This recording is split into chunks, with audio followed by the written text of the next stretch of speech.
Mhm. Should be live now. I think we are. All right. Hello and welcome to Just Alive Family. I'm your host, Melissa Krechler. I'm an identity coach and a spiritual teacher. Today, we are talking about soul relationships, soulmates, soul families, twin flames, you name it. We're going to get some spiritually deep on soul relationships, which is one of my favorite topics. So today, my guest host is Claudia. So how about you introduce yourself? Hello, welcome everyone. I'm Claudia Prsa and I'm an intuitive healer, Theta Healer, and a love and a soulmate coach myself. Yes, welcome. I live in the UK, and the accent, if you're guessing, it's from Germany, and I live in London. Very nice. What's it like in London right now? It's actually very relaxed. Everything has reopened and there are no rules. It's actually as nothing ever happened, if you know what I mean. Yeah, you've got the freedom. Yeah. What's the weather like? And the weather, spring is starting. The days are getting longer, exciting. So I think at the end of March, we in Europe are going to change into the summertime. So it's just like you can already feel the anticipation that people are getting excited about to get the hour back. And the weather is mild, 12, 13, 15 degrees. So we have degrees here, not Fahrenheit. I think we have the same thing. Today, I think we're sitting at -9 today. We're still in winter for another month or so. And it is absolutely, it snowed a little bit today. We have snow everywhere. We haven't gotten this much snow in a few years, actually. So we're quite snowed in right now. All right, so I just shared, we're all good. We're sharing everywhere, we're recording. So if anybody is catching the live, watching the replay, type in the comments, let us know if you know anything about soul relationships, if you're with one of your soul partners, and we'll go from there. So soul families. So I'm a spiritual teacher, so I've done quite a few sort of like blog posts, and actually printed off one of my blog posts so that I can, go through it as well. Soul families are interesting. So if you're going from a spiritual aspect of life, and I believe in multiple lifetimes. I'm a past life regressionist as well as a spiritual teacher. And so when I talk about past lives, we are sent here, or we choose to be here in this lifetime to experience. A lot of the experiences we have here as humans, we don't get those emotional experiences and those physical experiences in the spirit world. So we come here to do that. And we're here to learn lessons and create knowledge bases that we can take back to the spiritual world if we do end up becoming like ascended masters, and such and such. So with that, I believe that we have a set of souls that we're connected to. And throughout those set of souls that we're connected to, we can experience multiple lifetimes with those same souls. Now, it doesn't matter if we're men, doesn't matter if we're women or animals or whatever. It's all depends on your own unique beliefs. But I believe that there are 4 types of soul relationships.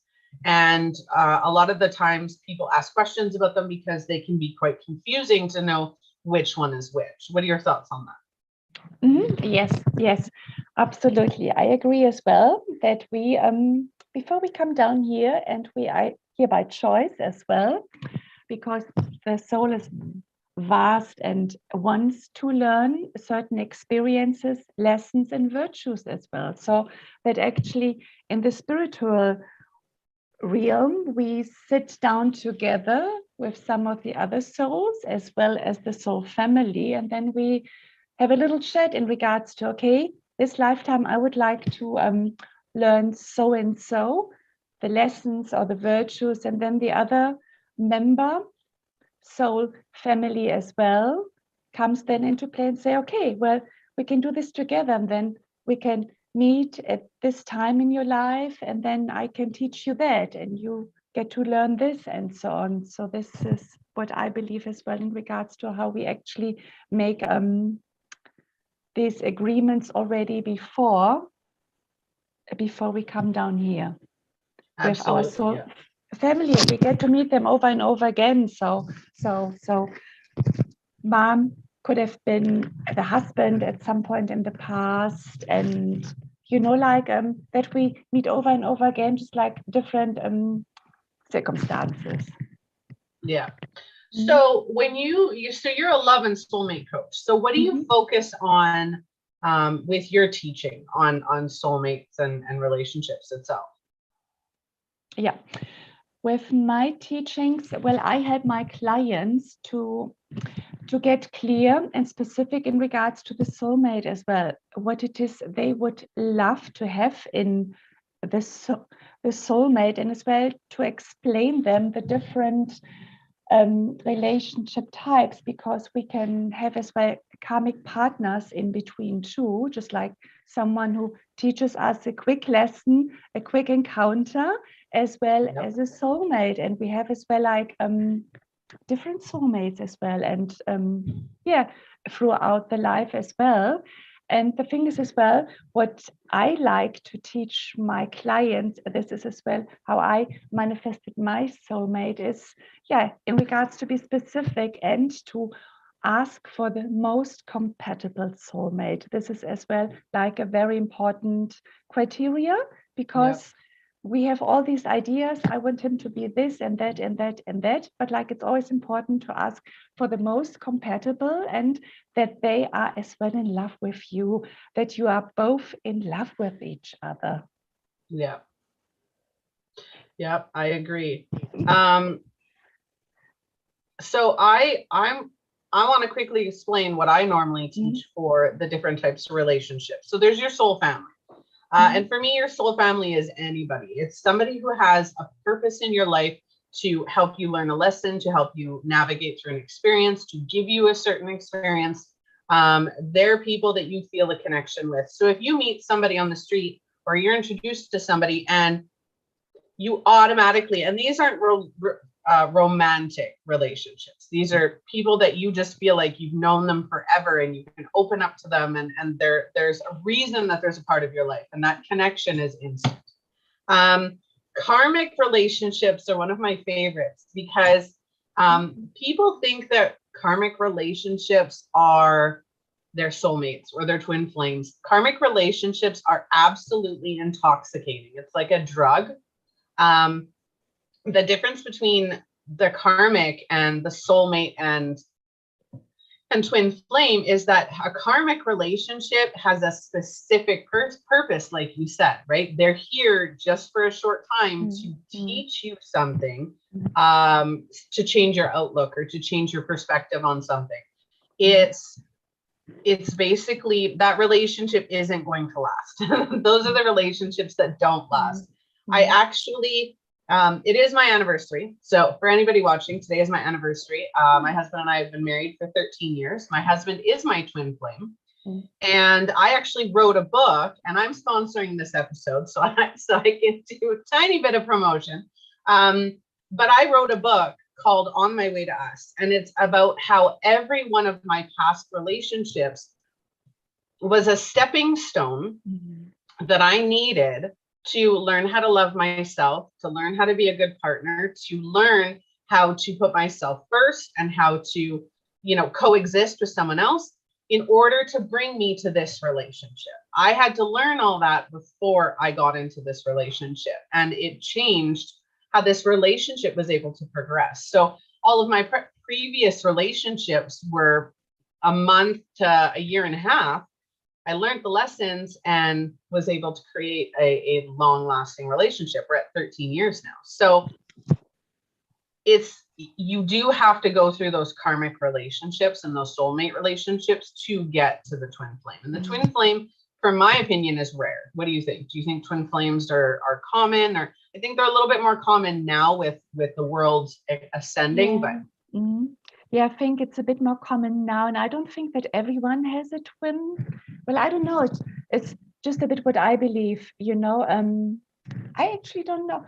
I think we do, but we are not not everyone is supposed to meet the twin flame or to be with them in this life. It's just not happening for everyone. And as well, what I understand is that twin flame is exactly like you.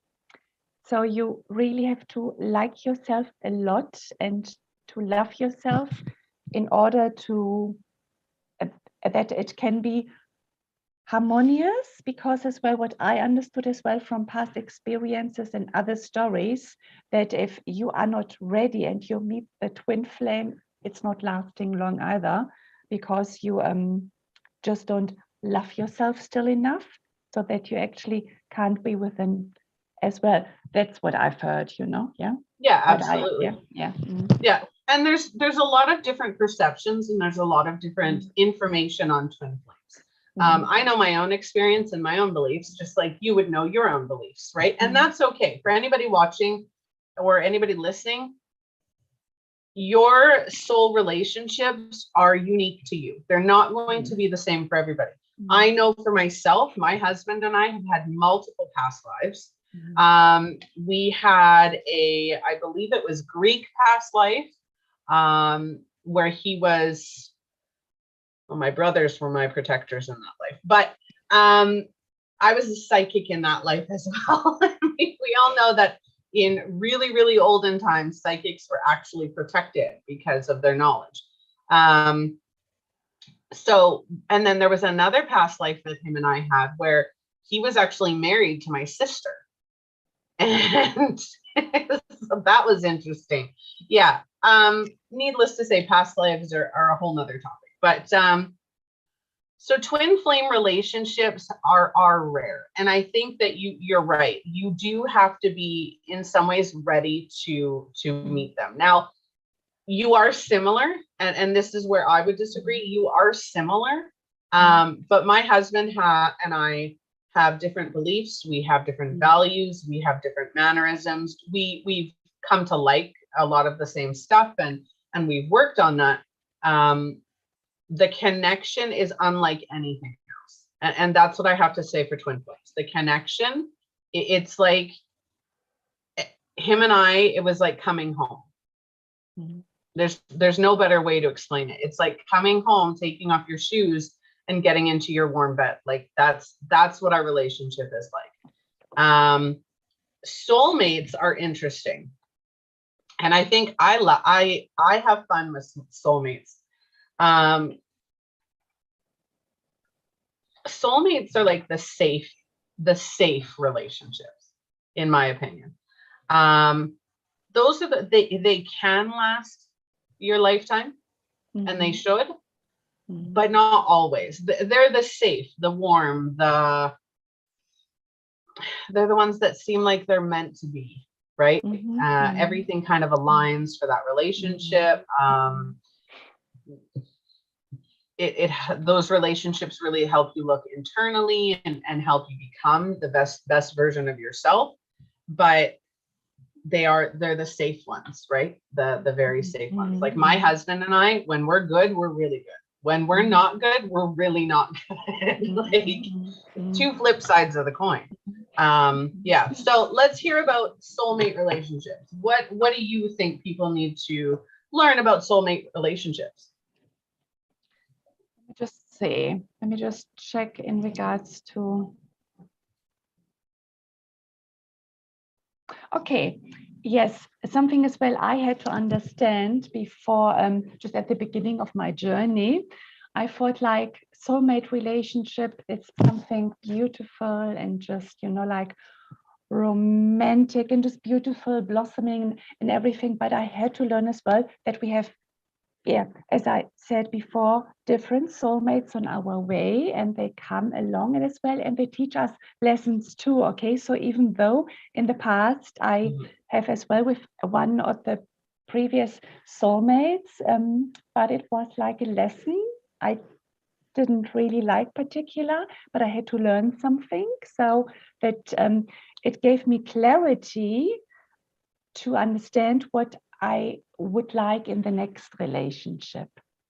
So I had to let go of that one, and just as well of the idea, it's just like beautiful, it's going to last, happy ending, everything. But it's not always the case, you know. So I had to learn some more clarity in regards to know what it is I wanted as well in my current relationship. And something important as well, I remind my clients always to say as well that they ask for someone who is learning as well and growing with them as well. Because if you are into self-development and you like to work on yourself and the workshops and everything, but your partner is not, obviously on some level he is going to go with you when you work on yourself. Energetically they do catch up, but like it's always important as well that you ask for someone who is willing to grow with you, because then it's just easy as well down the line. Yeah. Yeah. I like that. I would say more so somebody who, even if they're not on the same growth as you or interested in growing in the same way you do, even just having somebody who supports you, right? Yeah. If we want to get into, because I know we're talking about love relationships as well, just regular relationships, even without the spirituality involved. I always tell my clients that we get so caught up. Now I'm 38. I grew up with Disney princesses, right?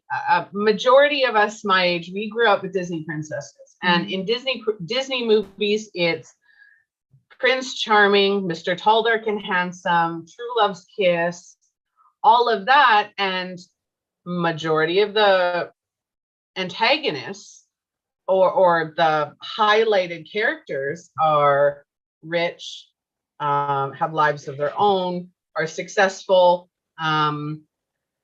beautiful. Their looks are very important. Their standing is very important. We learned a lot of really horrible expectations about relationships through Disney movies, and they're great. I love Disney movies, but they taught us unrealistically horrible expectations. So for anybody watching, what are your standards on a relationship? What is your wish list? What is if you're not on this list, then you're not going to make the cut. Like, what do you expect out of your relationships? Because I'm sorry to say, but we have unrealistic expectations. I never thought I would be with somebody who had no hair, and my husband's bald. And if I had stuck to that, oh, he has to have hair because I love running my fingers through his hair, then I wouldn't be with my husband. So our expectations, our list of what we're looking for is in a lot of cases unrealistic. Have you found the same thing, or what are your experiences with that? Yeah, absolutely. It's like the damsel in the dress, right? It doesn't really exist. No, it doesn't exist. And then we asking as well for someone, we want to be saved and rescued, yeah. But actually, I rescue myself first, No, I totally agree. I mean, obviously, it is okay. You can ask for someone handsome and good looking and the six pack and everything, which I don't do at my age anymore. Rather, I did put as well the qualities of the man I wanted to be with on. And the qualities after all the past as well were more important than just like the six pack and, like the curly hair and so on. But obviously the attraction I did put in, and so it did work out, so I did meet him and I do feel attracted, and he's just, yeah. Absolutely. You need to feel attracted to your partner. That's a non-negotiable. Yes, absolutely. Yeah. I always say my non-negotiables were, I wanted to feel safe. I wanted to feel, and not just safe as in protected, but safe to know that my heart is protected and that I wanted to feel safe. I wanted to feel like I could trust my partner to not go out and cheat on me. I wanted to feel supported so that no matter what it is that I was doing or what I wanted to get into, they would support me on it. I wanted somebody who engaged me in conversation, who helped me to, what's the word I'm looking for? release energies. So if I'm really hyped up and I need to release energy, and the energy that I'm looking to release is negative, my husband will fight with me, right? Like we'll fight back and forth and we'll bicker. But I need that. That's something that I need. So I always say your list should be things that you need to feel, things that you need in a relationship to feel safe, supported, trustworthy. There's so many aspects. An old friend of mine once told me that love isn't enough. And I wanted to argue that right away. But it's true. Love isn't enough. You can love somebody who's cheating on you. You can love somebody who abuses you. You can love somebody who's never there and never supports you. Love is not always enough. You need to understand, one, who you are internally, because your identity and what you need is number one. Number two, what do you need from the relationship that your partner can provide? And that, again, stability, safety, support, all of that is huge. And I think that we as a society don't look for that anymore. No, we don't. And the thing is as well, what can I give it to the relationship? And instead of everything being about him, you know, what are my qualities and what can I give as well to the relationship? Yeah, it's like give and take, obviously, as well, and to understand as well your qualities and your value and your worth in that relationship. Yeah. Mm-hmm. Yeah. A relationship. Go ahead. Yeah. No, I like to see myself as the queen and my partner is the king, you know, so I want to be on that level with him, not the princess and the prince. The princess is spoiled and she doesn't know what she wants, and it's a bit like the damsel in the dress, you know. No, you know. It's like, I'm the queen and he's the king, you know. So from that level, I would like, just like, this is how I see me and him. Yeah, somebody else who brings that the king energy, and you provide that as well. Relationships have three parts. First is you. Second, your partner. Third, the relationship itself. So if anybody's in a relationship and you've got a joint account, right? You can have two separate accounts. So you've got your savings account, your partner's savings account, and then you've got that joint checking account that pays for everything. Every month, you each need to put money into that account to make your house bills, to make sure that your house bills are paid, right? The same thing goes for a relationship. If you want to take that analogy, if you put into a relationship and your partner puts into a relationship, you're making sure that that relationship is coherent. It's communication, it's work, it's support, it's, you know, give and take, like you said, right? It's not always going to be one person giving and the other person taking. That's not a cohesive relationship. But yeah, I completely agree with that. I like that. And the thing is as well in regards to the relationship, especially when we want to manifest the soulmate and we have a list and then we get a bit impatient. Okay, where is he? You know, we get a bit impatient and where is he? But the thing is as well to trust, obviously, one has to do as well soul-aligned action steps in regards to where they can meet them and so on, but as well like trust on the other side as well, because he has to be ready as well, you know. He has to be ready, and because otherwise it could be a bit like a cake, you know. If the cake is not ready baked and you take the cake out of the oven, it's just not fully developed as well to meet you and to be with you in a relationship, you know. So to understand as well, just like be a bit because we tend to be so impatient. But then on the other side as well, I did see that our manifesting powers are becoming quite strong within, you know, us, and then we manifest him actually because we are so impatient. Then he can be in the middle of the divorce or something, you know. So just not quite ready for you, but you are together, and then you have to go a bit like through the divorce experience, and that might not be very pleasant. So it's just like not at all.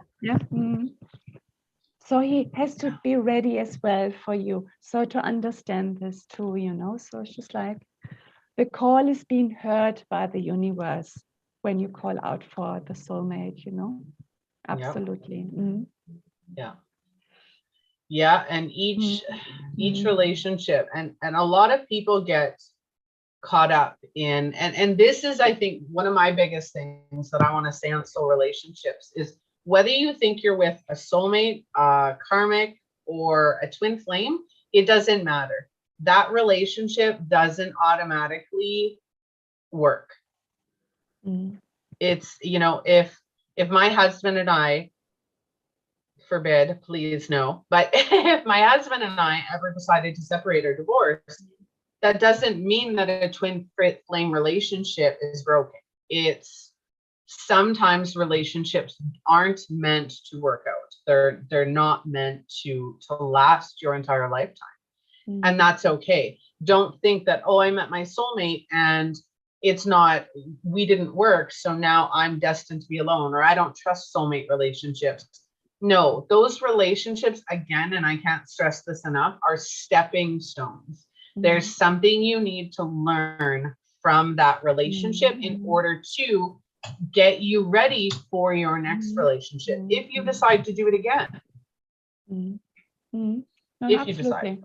Yeah, totally agree, you know. Just like see it a bit like, well, how can we say, like school as well, you know, because life in the end is school, yeah, all the way through, and all the experience, including as well relationships and meeting as well our partners.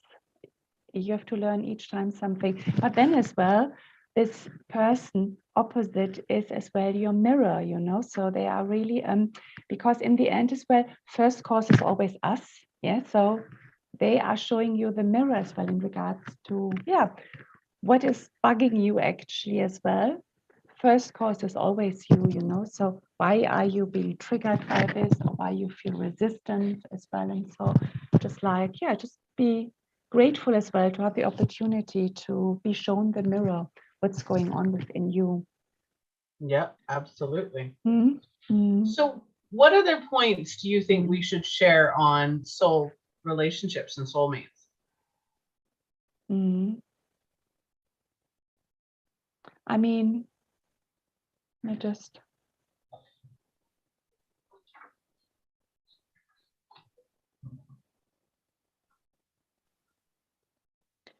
well, okay, the different types we already explained, you know, and to be clear what it is you want.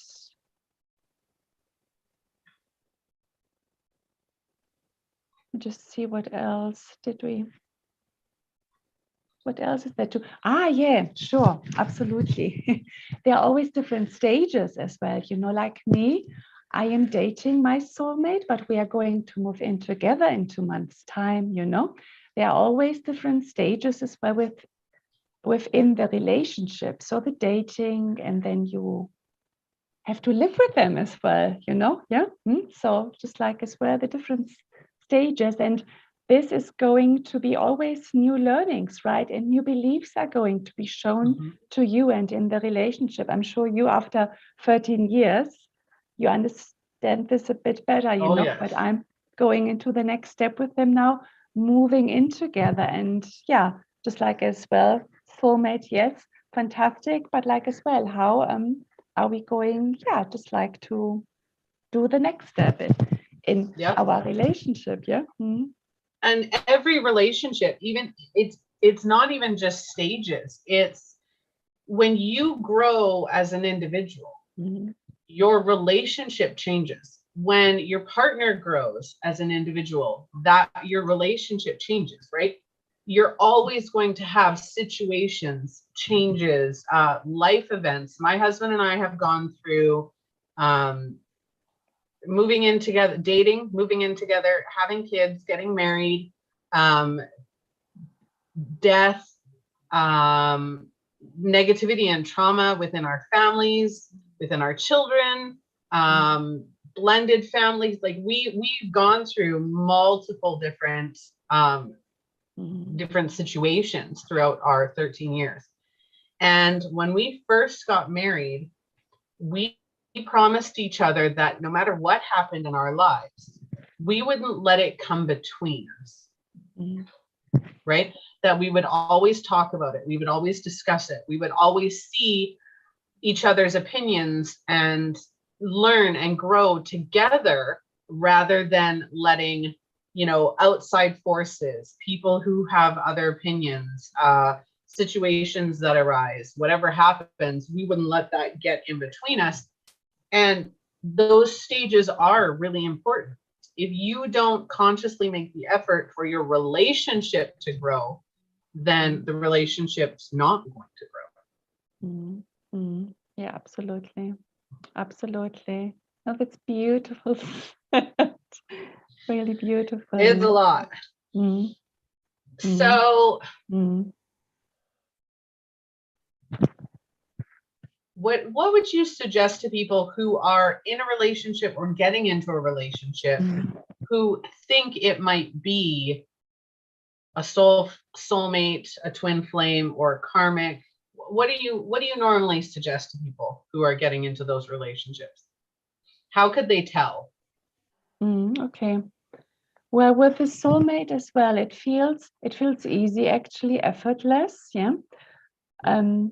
Compared to the karmic, it feels, just like it's a beautiful bond. It's easy, actually, and we don't, on some level as well, we don't believe it could be easy, or we could even think it's boring, actually, but no. How about, yes, it can be easy, to be with someone and effortless. This is the soulmate. Karmic, obviously, I wouldn't be interested as well anymore in my life, done it, did it, and no more, thank you. Twin flame, I'm not sure as well at this stage, because compared to you, I haven't met my twin flame, and I'm not even sure if I want to, if you know what I mean, And then as well, what we have in Theta Healing, what I practice with my clients, is a divine compatible soulmate. Not just the compatible soulmate, it's the divine one. And not everyone as well has the divine compatible soulmate in this particular lifetime, or sometimes even this person doesn't even have to be of romantic nature, but that's the person, romantic or not, that is coming into your life to help you in your mission as well. And sometimes it can be a romantic, divine compatible soulmate. If you look around and you see these amazing couples and they go out, and they teach the world about, whatever it is they do, this is a beautiful example of a divine compatible soulmate, which we don't all have, and that's fine as well, But it can be as well someone like a colleague, a business partner coming as well into your life to help you with your mission.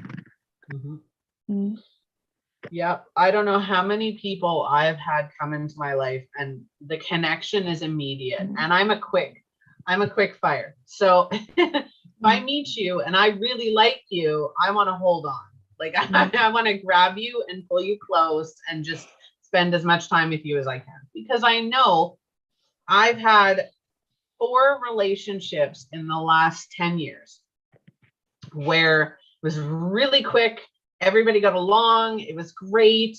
And the relationships built really quickly. And I would have called those people my best friends at that time, because the relationship was so strong and easy. But every single one of them and I have drifted apart or chose, not to continue that relationship. I like the quote, and this is why I'm sharing that. I like the quote, people come into your life for a season, come into your life for a reason, right? So there's lifetime, season, and reason, right? They've either got a purpose and they're there for a short time. They might be there for a season or an extended period of time in your life, and then the relationship is over. I always say when the lesson has been taught is when they leave. When the lesson's been taught. That doesn't mean the lesson's been learned, but the lesson has been taught. That's where I come in. Someone like me or someone like you who can help people figure out what that lesson is, and then learn from it and grow and create a higher awareness of what that relationship actually meant and how to use that lesson to make yourself better. Yes, and how to integrate the lesson as well, so that you learn the lesson, the soul and the virtues coming with it as well, so that you don't have to go again and to meet the next partner different on repeat. Different type, but the same pattern is reoccurring, because just by being aware of the lesson, it's just you're already shifting, the energies, and this is how you can already as well like resolve some old karmic contracts as well. It's about awareness. What's the lesson here? Absolutely. And that is a lot of relationships that we're in. If you're having a relationship and it's a repeat, if you're continually getting repeat relationships where it's different people but same circumstances, maybe you keep picking an abusive partner, or maybe you keep picking a partner that is unsupportive, or somebody who lacks compassion, whatever it is, that repeat is there, then there's a lesson there. And you, if it keeps repeating, it's because you haven't broken the cycle by learning what that lesson is. So they keep coming back. And I think a lot of people get caught up in that, or they take that to heart, right? That messes with your identity. If you've got repeat relationships or that repeating cycle, it messes with your identity. Then you start questioning, is it me? Is it them? Am I a horrible judge of character? Why do I keep calling in these people? And there's a lesson there. Absolutely. And this is as well how I started my healing journey, just like by noticing it, the toxic relationships and the pattern, and then as well like, just like becoming aware and starting to look at it. And this is how I did my healing journey to begin with. And then you get the awareness as well, what's going on. Because again, as I said previously, the first cause is always us. It's never the person opposite. You always have to look at you. And obviously, some of us are good in regards to meditating, asking questions and getting the guidance, or journaling and so on. But if this is not the case, it's always good as well to connect with someone as well like you and me, to identify what is the program we have running, or the beliefs in regards to love and relationships, marriage, because we pick them up as well from the parents, just like at a very young age, 0 between 8 years, we are like a big sponge, running around and believing everything what we see and pick up, school and family and so on, so we believe it all. And some of the stuff obviously is good as well, how to tie the shoes and to brush your teeth and so on, like both. But then as well, we could have like distorted ideas in regards to love, For example, as well, you do something wrong and then mom slaps you, but the next minute she says, oh, sorry, I love you. I'm doing this because I love you, and then the little child has this forms the belief in regards to love is painful, and with certain programs or beliefs in our subconscious, we grow then up and attract people and circumstances into our lives. No, I completely agree. Well, I don't have much else to share on soul relationships. They're pretty, once you understand the concept of a soul relationship and the different types of soul relationship, then it's a pretty simple concept, and not a lot of detail or depth. I think that becomes individualized. Yeah, I agree as well. You can call them in, just like ask. It's exactly as well something I did with the universe as well. Like I don't know, like 2 years ago, I was so fed up with the dating and the guys, the non-committal guys. I was really fed up. And how we say as well, you can have, you know, like, yeah, like how sometimes people pray to the universe and so on, but I was just so fed up. I had a word with them as well, you know, and obviously they listen to you, you know, and this is when I was really fed up with what I was attracting back then, and then it changed. And I suppose as well, you know, I was aware of what was going on, my pattern. I did the work on me. I, you know, made the decision as well, I'm done with it, you know, because in the end as well, healing doesn't have to take forever, you know, when you're really fed up with it, with the pattern, and you can make the conscious decision as well, it doesn't have to take long, you know, just like, you know, yeah, you are in charge as well of your experience. So healing actually and changing your reality and so on can actually be a fast experience as well, you know. It's really that's actually quite interesting.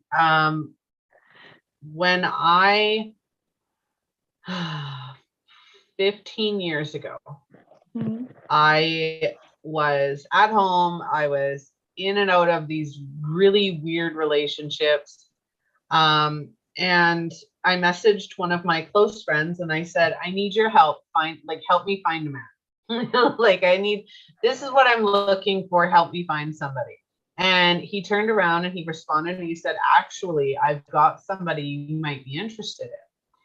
And I said, oh, he's like, yeah, send me a picture. So I sent him a picture and he showed the guy my picture, and the guy and I started talking. It took about 6 months for us to actually go on our first date. And 13 years later, 14 years later, sorry, here we are. So it was quite interesting. I did put that work out there. I put the effort out there and I said, you know, help me. And yeah, it all ended up working out. But have a little faith in yourself too. Yes, faith, and as well, we can't say it often enough as well. You know, it starts within you. So, I mean, you actually have to like and to love yourself in order to meet as well someone who does the same. Because if you are needy, you know, you get someone as well who is needy. And how is this going to turn out in a relationship, right? So we hear this over and over again, I know, but until it really sinks in, you know, and obviously in regards to self-love, I believe as well there are stages, and I'm sure as well I still have to go through some more experiences where I step up because I love myself, you know. So it's just like always remembering, okay, Absolutely. Yeah. All right.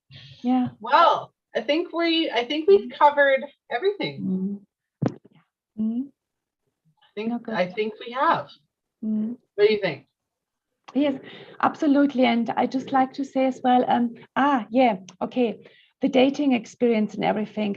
It might be a bit awkward as well, you know, because if you haven't been dating for a while and you do want to go out there, and we tend to get a bit scared about it, but like that's normal because you've been in your comfort zone, and then doing something new is going on a date might come across a bit scary, but like it's just because you've been in your comfort zone. So obviously the universe loves us to take action so that they can meet us halfway. So just like, you know, just go out of your comfort zone and just understand as well, this kind of fear or feelings or thoughts, they will always be in our lives. It's just human nature. Yeah. I've got an episode coming up on the 31st all about dating. So that'll be a good one to listen to. For anybody watching who wants to start dating, check out the 31st as well. All right. Well, I want to say thank you for joining me, Claudia. I think that I always love talking about soul relationships. I have been blessed to find my twin flame, and the relationship is definitely unique and very insightful. So it's one of my biggest topics. For anybody joining, anybody catching the replay or watching or listening, you can connect with Claudia directly through any of the social media apps. We have accounts on just about every social media platform at Just Alive TV. Claudia's information will be on just about all of them, as well as on the website with her very own episode page, www.justalivetv.com. Check out the episodes page and you will see Claudia's info there later tonight. So yeah, thank you so much for joining. I really appreciate it. Thank you for having me as well. Thank you. Absolutely. You're very welcome. So Just Alive family, that is the end of our episode. Make sure that you like and subscribe. Make sure that you follow.